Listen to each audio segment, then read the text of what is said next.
नमस्कार, आज की खबर में आपका स्वागत है। मैं हूं आपके साथ शिखा मेहरोत्रा। रुक करेंगे उत्तर प्रदेश की खबरों की ओर। उससे पहले एक नजर सुर्खियों पर।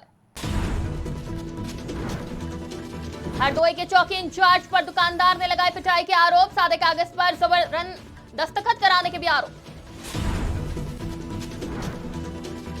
शफीकुर रहमान बर्क के बयान पर भाजपा प्रवक्ता राकेश त्रिपाठी ने दी प्रतिक्रिया। जनता पर भड़काऊ बयानों का कोई असर नहीं पड़ता। महोबा में हिंदू संगठन के नेताओं पर हमला। बदमाशों ने अवैध असलहों से की अंधाधुंध फायरिंग। मऊ में नोडल अधिकारी ने किया गौशाला का निरीक्षण। अनियमितता देख भड़के अधिकारियों को लगाई फटकार। सहारनपुर में अवैध खनन पर पुलिस और राजस्व विभाग की संयुक्त कार्रवाई। 12 गाड़ियां पकड़कर मिर्जापुर पुलिस को सौंपी।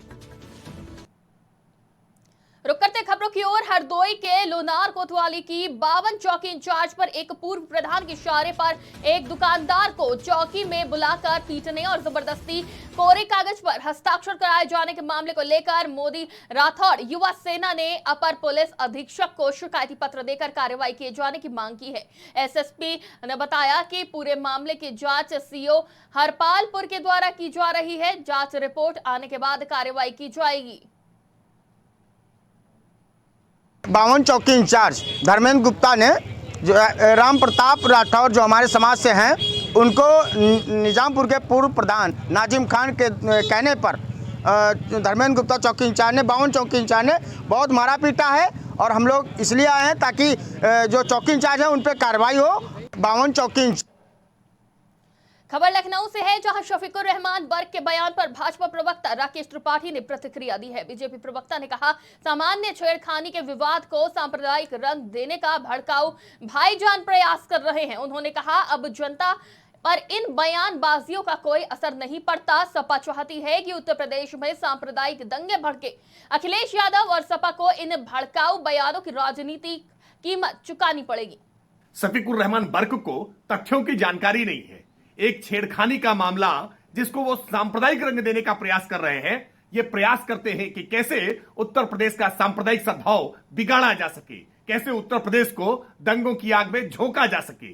लेकिन इस प्रकार के भड़काऊ बयानों का अब जनता पर कोई असर नहीं होता है। ये भड़काऊ भाईजान अपना काम करते रहेंगे, लेकिन जनता इनको गंभीरता से नहीं लेती। लेकिन इसका राजनीतिक नुकसान समाजवादी पार्टी को भोगना पड़ेगा। समाजवादी पार्टी के मुखिया अखिलेश यादव जी को इसकी राजनीतिक सजा मिलेगी, क्योंकि वो अपनी पार्टी के नेताओं पर अब तक कोई कार्रवाई नहीं कर रहे, जो भड़काने का लगातार प्रयास कर रहे। यूपी के महोबा में विश्व हिंदू परिषद और बजरंग दल के जिला संयोजक सहित 3 लोगों पर विशेष समुदाय के लोगों ने घेराबंदी कर जानलेवा हमला कर दिया। सशस्त्र बदमाशों ने अवैध असलहों से अंधाधुंध फायरिंग कर इलाके में दहशत फैला दी। बीएचपी और बजरंग दल के संयोजकों पर एक साथ हमले की घटना से आक्रोशित सैकड़ों की संख्या में कार्यकर्ताओं ने कार्रवाई की मांग को लेकर कोतवाली का घेराव कर दिया। फिलहाल मामले की गंभीरता को देख पुलिस अधीक्षक सुधा सिंह ने आधा दर्जन से अधिक बदमाशों के खिलाफ गंभीर धाराओं में मुकदमा दर्ज कर सभी आरोपियों की गिरफ्तारी को लेकर 3 टीमों को रवाना किया है। आज हम लोग हमारे विश्व हिंदू परिषद के जिले के पदाधिकारी थे, उनकी माताजी का देहावसान हो गया था। उनके अस्थि कलश जा रहे थे, वहाँ से लौट रहे थे, तभी पठा तेगाला के पास कुछ लोग पहले से खड़े हुए थे, जिन्होंने टारगेट बनाकर हम लोगों के ऊपर हमला किया। और हमले के साथ साथ उन्होंने हम लोगों के ऊपर फायर भी किए। तो हम लोग वहाँ से अपनी जान बचाकर भागे। और जब उनको चिन्हित किया गया तो सभी मुस्लिम वर्ग से वो सभी लड़के आते हैं, और उनका अगर रिकॉर्ड भी देखें तो पहले से भी अपराधी हैं। क्योंकि हम लोग हिंदुत्व का काम करते रहते हैं, शायद इसलिए हम लोग को टारगेट बना के उन्होंने मारने का प्रयास किया। के सामने हमारी गाड़ी के आगे सीधे आड़ा रिक्शा, बैटरी रिक्शा खड़ा कर दिया गया। मैंने उसमें ब्रेक मारा और उसको हॉर्न दिया। मैंने कहा शायद कोई सवारी ववारी बैठाल रहा हो, तो थोड़ी देर रुक गए हम। जैसे ही हम 1-1.5 मिनट के लिए रुके, इसमें करीब 40-50 लोग हमारी गाड़ी में आके घूसे और लाते मारने लगे। आज शाम 8 से 8:30 के बीच में थाना कोतवाली क्षेत्र अंतर्गत अवधेश शर्मा जो बजरंग दल के हैं, उन्होंने थाने पर आकर सूचना दी कि वो एक शोक समारोह से वापस लौट रहे थे, और जिसमें 4 अज्ञात और 3 नामजद लोगों ने उन पर अचानक हमला कर दिया। इस हमले में उन लोगों ने बचाव की कोशिश की और वो लोग जान से मारने की नीयत से फायर करते हुए और भाग गए हैं। खबर मऊ से है, जहां देर रात घर के कमरे में अज्ञात कारणों से आग लग गई। कमरे में पति पत्नी और उनके 3 बच्चे सोए हुए थे। इस घटना में बाल 5 जिंदगियां बची। बता दें, दरवाजे और घर के गलियारे से आग कमरे तक पहुंच गई। परिवार घर की पहली मंजिल के कमरे में सोया हुआ था।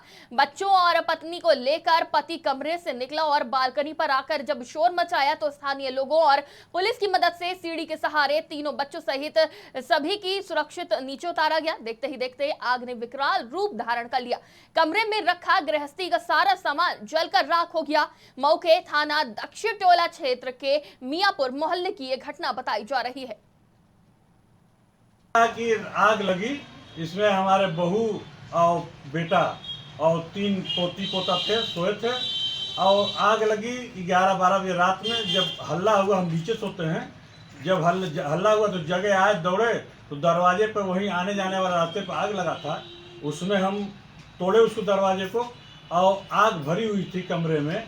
तो बच्चों को लेकर लड़का मेरा कि बाजे पर चला गया है। और उसके बाद वहाँ से प्रशासन आया, कोतवाली से आए और सीओ साहब भी आए और फायर ब्रिगेड भी आए। उसके बाद लड़कों को सीढ़ी के द्वारा नीचे उतारा गया। हाँ, बच्चे और बहू बच गए और उसके बाद पूरा कमरा जो है जाके, इसमें और तो बहुत से सामान थे, सब जल के राख। खबर मऊ से है, जहां शासन के आदेश के बाद हथकरघा और वस्त्र उद्योग के सचिव और जनपद के नोडल अधिकारी मऊ के गौशाला का निरीक्षण करने पहुंचे। नोडल अधिकारी शेषमणि पांडे ने बगली पिंजड़ा के गौशाला का निरीक्षण किया। अनियमितता देख नोडल अधिकारी ने अधिकारियों को जमकर फटकार लगाई। अधिकारियों को फटकार लगाने का वीडियो सामने आया है। खुले में गोबर देख नोडल अधिकारी ने वर्मी कंपोस्ट नहीं बनाने पर अधिकारियों को फटकार लगा रहे थे। उन्होंने कहा, यहां बहुत अनियमितता है, जिसके बाद प्रशासनिक अधिकारियों में हड़कंप मच गया। नोडल अधिकारी ने जल्द से जल्द कमियों को दूर करने के आदेश दिए।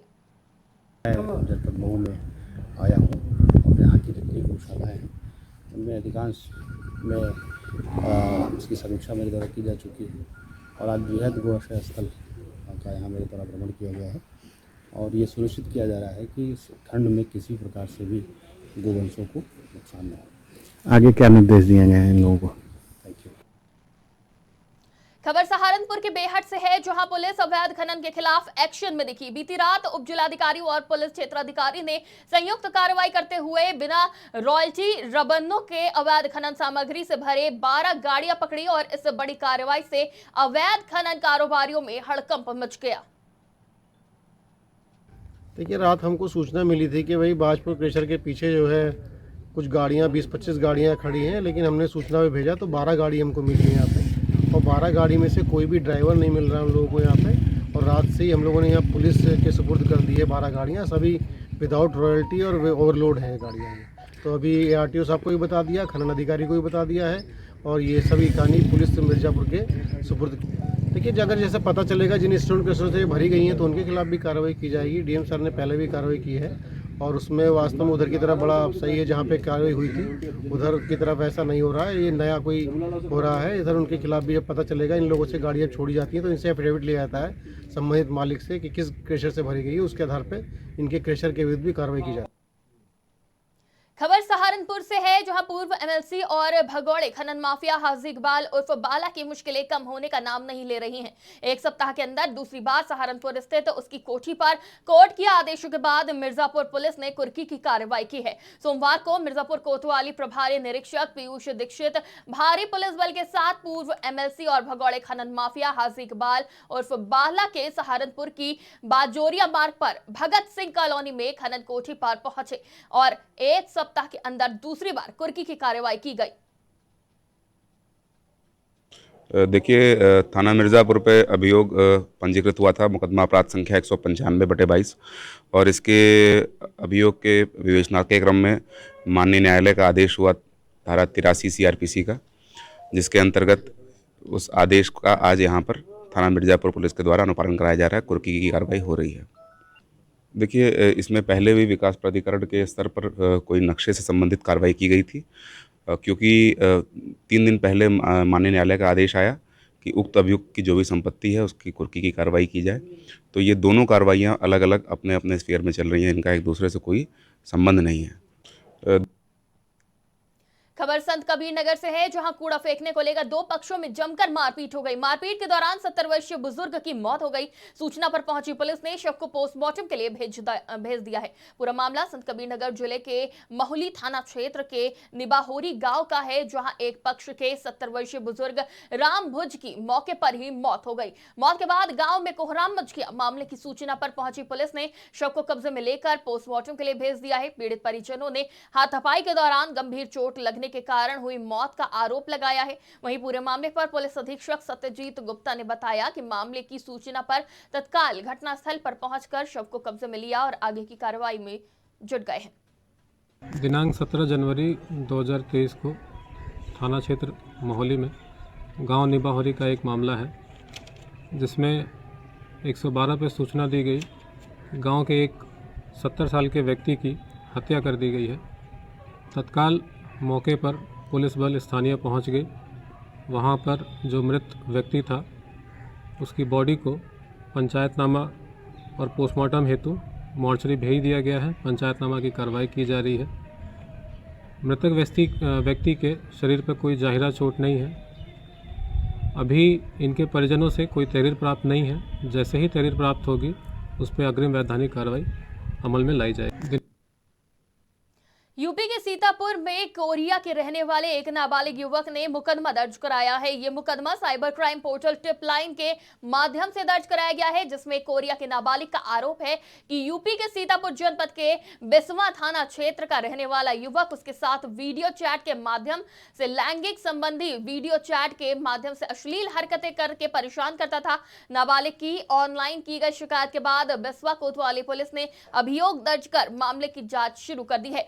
नाबालिग कोरिया के ग्वांजू का रहने वाला है। पुलिस ने मामले की जांच करते हुए आरोपी शोएब अख्तर की सोशल मीडिया अकाउंट को जब पुलिस ने खंगाला तब पूरा मामला परत दर परत खुलता गया, जिसके बाद पुलिस ने आरोपी शोएब अख्तर को गिरफ्तार कर उसे आईटी एक्ट के तहत जेल भेजने की कार्रवाई शुरू कर दी है। ये साइबर क्राइम पोर्टल है जो ऑनलाइन चलता है, जिसमें ये शिकायत थी कि एक 14 वर्ष का व्यक्ति है, उसके साथ में 20 वर्ष का एक युवक है, वो वीडियो चैट कर रहा है। वो उस वीडियो चैट काफ़ी आपत्तिजनक है और उसके तहत मुकदमा भी बनता है। इसकी जो साइबर मुख्यालय है उसके माध्यम से इसकी इंक्वायरी प्राप्त हुई थी। इसमें पूरी इंक्वायरी करने के बाद में ये पता चला कि जो मोबाइल और आईपी एड्रेस है वो लिंक यहाँ बिस्वा में एक युवक है 20 वर्ष का, उसके मोबाइल से और उसके आईपी एड्रेस से लिंक हो रहा है और वो वीडियो चैट उसके द्वारा किया गया है।